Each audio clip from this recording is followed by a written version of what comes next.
चलिए आज हम शिक्षा की प्रकृति एवं स्वरूप के बारे में जानकारी प्राप्त करेंगे। Nature and form of education. तो सबसे पहले हम शिक्षा की प्रकृति के बारे में जानने का प्रयास करेंगे कि शिक्षा का प्रकृति अर्थात स्वभाव क्या है।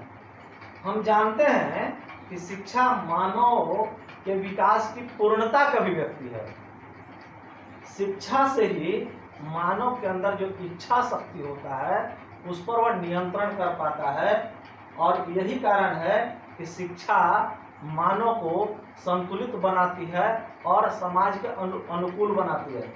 तो इसलिए शिक्षा जो है मानव के अंदर विविध शक्तियों का विकास करने में प्रखर योगदान देती है। इस प्रकार से व्यक्ति के अंदर सही चिंतन करने, कल्पना शक्ति, तर्क शक्ति का विकास भी शिक्षा के द्वारा ही व्यक्ति के अंदर प्राप्त होता है। तो शिक्षा को तथ्यों का आंकड़ों को संग्रह करना शिक्षा नहीं है। शिक्षा का मतलब है कि मन में एकाग्रता में प्रकट हो जाना।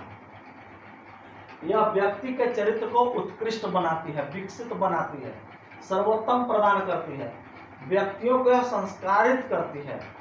साथ ही यह शिक्षा जो होती है अपने आप को, स्वयं को, अपनी शक्तियों को पहचानने की क्षमता भी प्रदान करती है।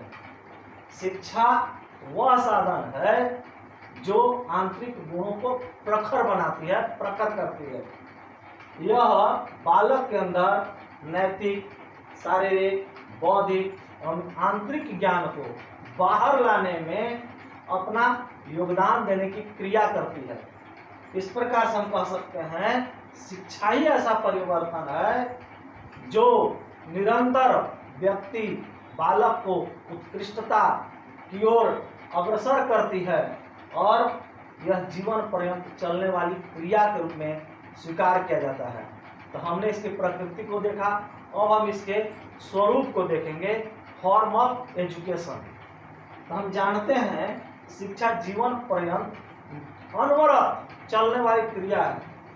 बालक अपने वातावरण में हर समय कुछ न कुछ वह सीखता रहता है, और वातावरण का संबंध केवल मानव नहीं है, चर अचर मतलब लिविंग हो या नॉन लिविंग ऑब्जेक्ट्स, सभी से वह कुछ न कुछ शिक्षा प्राप्त करते रहता है अपने जीवन की विभिन्न प्रकार की घटनाओं के माध्यम से। और जो कुछ वह अनुभव प्राप्त करता है वह दूसरे को भी इसको सिखाता है। इस प्रकार से वह जीवन भर सीखता और सिखाने की प्रक्रिया चलती रहती है।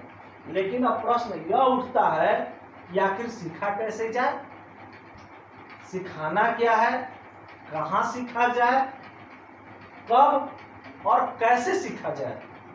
इन सभी अगर हम प्रश्नों पर विचार करें तो इसके उत्तर को जानने के लिए हमें शिक्षा के स्वरूप को जानना होगा। बिना शिक्षा के स्वरूप को जाने हम इसका उत्तर नहीं प्राप्त कर सकते हैं। शिक्षा का कार्य केवल औपचारिक शिक्षा देना नहीं है।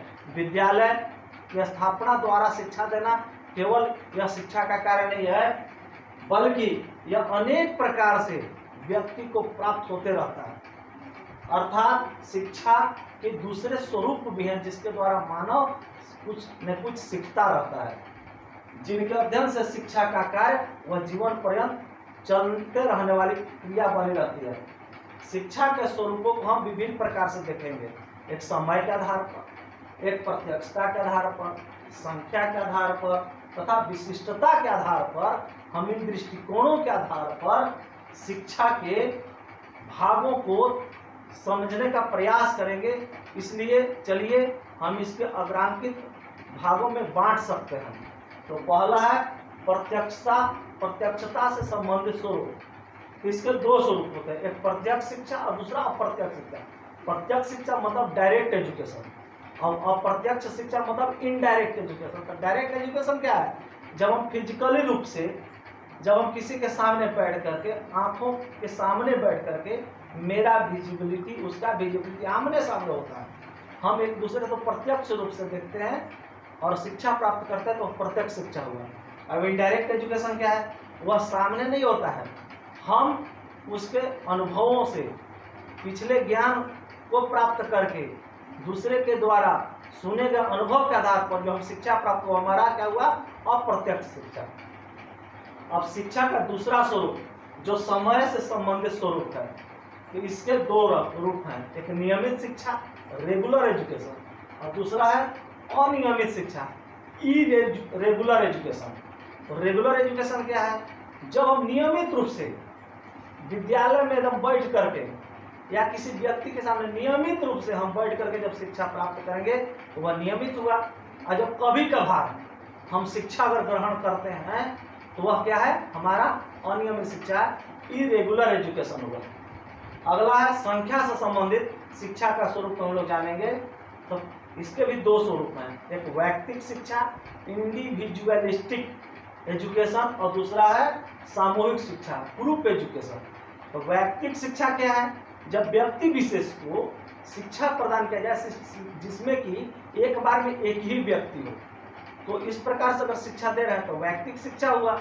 और जब हम एक से अधिक लोगों को बैठा करके शिक्षा देंगे तो हमारा क्या हुआ? वह सामूहिक शिक्षा का स्वरूप हो गया। और चौथा है संगठन से संबंधित शिक्षा का स्वरूप।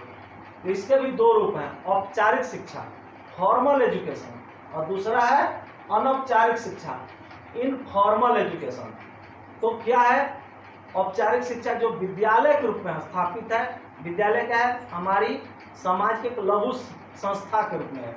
तो विद्यालय में हम एक नियमित कक्षा से दूसरी कक्षा में बढ़ते जाते हैं, साल दर साल अपना प्रदर्शन के आधार पर हम बढ़ते जाते हैं। तो हम इस प्रकार से कॉलेज में जाते हैं। इस प्रकार से जो हम शिक्षा प्राप्त करते हैं एक संस्था के द्वारा, तो वह हमारा नियम वह हमारा वो औपचारिक शिक्षा। और अनौपचारिक शिक्षा क्या है? जो हम घर बैठे, जैसे हमारा इग्नू, नालंदा ओपन यूनिवर्सिटी, यह सब अनौपचारिक, ये सब तो अनौपचारिक हुए। अनौपचारिक शिक्षा हुआ जो हमारा जो है माने घर परिवार के लोगों द्वारा जो शिक्षा प्राप्त है अनौपचारिक हुआ।